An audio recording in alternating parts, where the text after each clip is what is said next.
কথায় আছে না, একসঙ্গে অনেকগুলো বাসন পাশাপাশি রাখলে ঠোকাঠুকি তো লাগবেই। সেরকমই আমাদের জীবনে ঝামেলা অশান্তি সব কিছুই আসবে। ঝামেলা অশান্তি জীবনের একটা অঙ্গ, পার্ট অফ লাইফ। ঝামেলা হবে, আবার সব কিছু ঠিক হবে, কিন্তু সব কিছু মিলিয়ে আবার হাসি মুখে বাঁচার নামই জীবন। ঠিক সেই রকমই আমাদের মধ্যেও ঝামেলা অশান্তি হয়, কিন্তু যখন প্রবলেমে পড়ি সবার আগে ওই আমাকে হেল্প করতে আসে।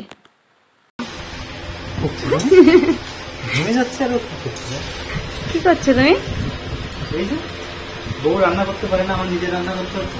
কি? আমি রান্না করতে পারি না? বউ পারলে কেন আমার করা লাগে?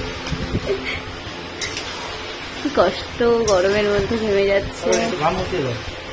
কি করো? ঘেমে যেতে একটু মুখটা মুছিয়ে দাও। সেদিন আমার বরমশাই আমাকে রান্না করে খাইয়েছিল, কারণ আমি মাটন রান্না করতে পারি না। তো তোমরাও সবাই জানিও, তোমাদের কোনো প্রবলেম হলে সবার ফার্স্টে তোমাদের কে হেল্প করে। তো চলো আজকের মতন টাটা।